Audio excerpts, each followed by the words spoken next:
नमस्कार दोस्तों, मैं हूं आपका दोस्त कर्ण सिंह धनखड़।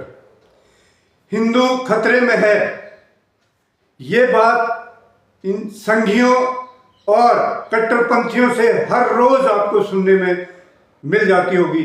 हिंदू खतरे में है, हिंदू खतरे में है। जहां भी देखोगे कट्टरपंथी, इनके पिछलगू कट्टरपंथी और ये संघी हल्ला करते रहते हैं कि हिंदू खतरे में है। लेकिन हकीकत यह है कि हिंदू खतरे में बिल्कुल भी नहीं है। ना तो हिंदू पहले कभी खतरे में रहा और ना हिंदू आज खतरे में है। अगर कोई खतरे में है तो इन कातिलों, इन तड़ीपारों, इन गुंडों की राजनीति खतरे में है। दिल्ली, जिसको कभी इंद्रप्रस्थ कहा जाता था, हमारे पुरखों की राजधानी हुई, वो दिल्ली आज अब इन तड़ीपारों के रहते गुंडों का अड्डा बन गया है, गैंगस्टरों का अड्डा बन गया है। ये ऐसी सरकार है जिसके समय में जेल से गैंगस्टर प्रेस कॉन्फ्रेंस करते हैं। दिल्ली की अगर बात की जाए तो दिल्ली में कानून व्यवस्था एकदम सबसे दुनिया की सबसे घटिया किस्म की कानून व्यवस्था है। और उस पर भी अगर बात की जाए महिला सुरक्षा की,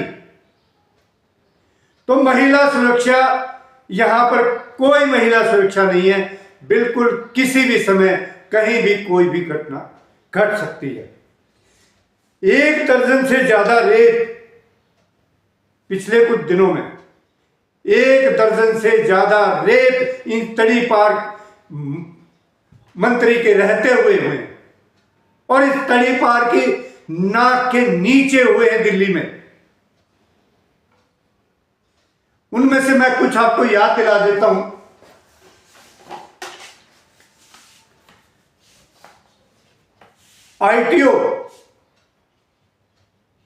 आईटीओ गैंगरेप मात्र 6 किलोमीटर दूर इनके बंगले से, इस तड़ीपार के बंगले से मात्र 6 किलोमीटर दूर आईटीओ गैंगरेप हुआ। लाजपत नगर बलात्कार कांड हुआ, जो कि इनके बंगले से मात्र 8 किलोमीटर दूर है। Delhi cantt minor rape case आपके घर से तड़ीपार जी मात्र 10 किलोमीटर पर है। महरौली बलात्कार कांड मात्र 11 किलोमीटर पर है तड़ीपार जी आपके घर से।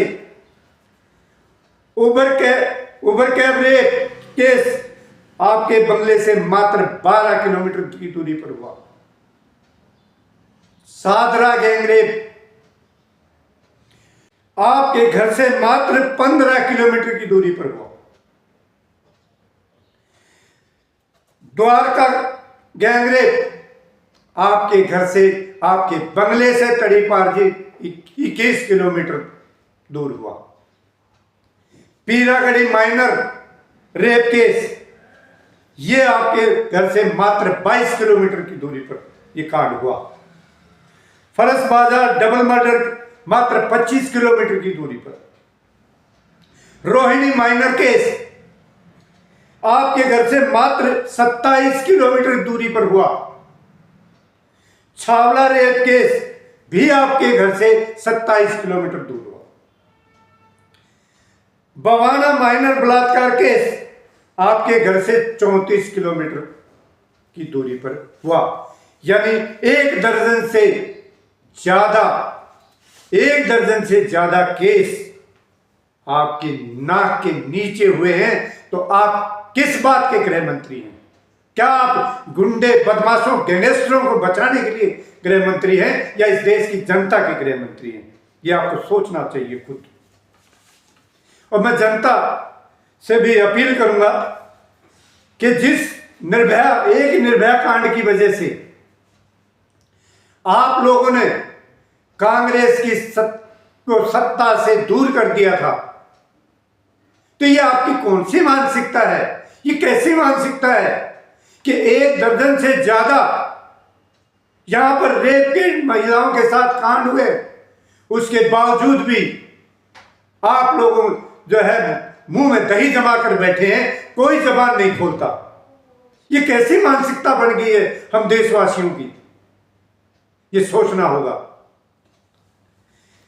इसके अलावा अगर दिल्ली की कानून व्यवस्था की बात करें तो दिल्ली में तड़ीपार की नाक के नीचे अनगिनत बड़े डकैती के, चोरी के, डकैती के, रागरी के,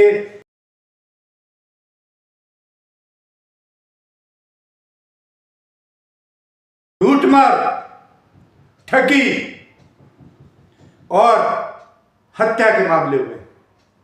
उनमें से भी मैं कुछ आपको याद दिला दूं।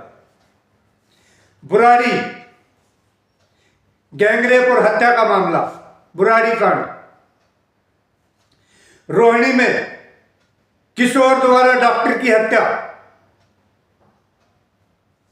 पिज्जा के लिए हत्या। चीनी नागरिक द्वारा 100 करोड़ से ज्यादा की ठगी, धोखाधड़ी। किशोर व्यक्ति द्वारा 70 लाख की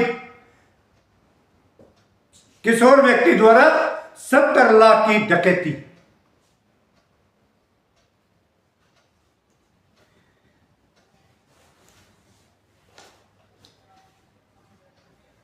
किशोर व्यक्ति द्वारा 70 लाख की डकैती। फर्श बाजार का दौरा हत्याकांड।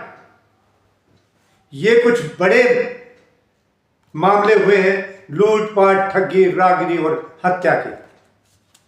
ये भी जनता को नहीं भूलना चाहिए।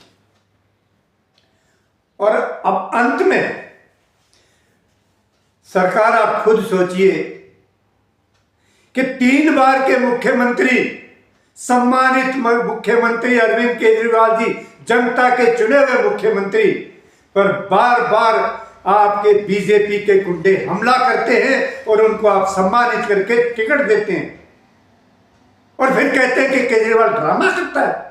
शर्म आनी चाहिए आपको। आपने आज तक जितने हमले हुए हैं उसमें बीजेपी के लोग निकले हैं और आपने सम्मानित किया उनको और टिकट, विधानसभा की टिकट देकर भी नवाजा है। ये मत भूलिएगा। और दिल्ली की जनता तो कभी भी नहीं भूलेगी ये चीज। आप जितना मर्जी तमाशा बनाइए कि अरविंद केजरीवाल तमाशा कर, अरविंद केजरीवाल ढोंग, नहीं, अरविंद केजरीवाल की जान को खतरा है और ये दिल्ली की जनता तड़ीपार महोदय आपको बख्शेगी नहीं अगर कुछ हो गया तो। आप लाख ताकत लगा लीजिए, अपनी जी जान लगा लो इस पर। चौथी बार अरविंद केजरीवाल फिर मुख्यमंत्री बनने जा रहे हैं। ये जनता, दिल्ली की जनता अपने लाडले को एक बार फिर मुख्यमंत्री बना के मानेगी। आप कट्टरपंथी और ये संघी, ये जितना भी जोर लगा लो, दिल्ली की जनता बहुत समझदार है। आपकी ठगी और बहकावे में तो बिल्कुल नहीं आएगी। आपकी ईवीएम भी इसको नहीं रोक पाएगी। आपकी बात, जनता इतनी जबरदस्त तरीके से मतदान करने वाली है अरविंद केजरीवाल के हक में कि आपकी ईवीएम भी फेल हो जाएंगी। वो भी कोई धोखाधड़ी, जो भी कहेंगे जनाब मैं इससे ज्यादा धोखाधड़ी नहीं कर सकती। दोस्तों, अभी के लिए मुझे आप लोगों से यही इतनी बात करने के लिए मैं आया था। आप लोगों ने मेरी बात ध्यान से सुनी, धैर्य से सुनी, इसके लिए मैं आपका तहे दिल से आभारी हूं। अब अपने दोस्त कर्ण सिंह धनखड़ को दीजिए इजाजत।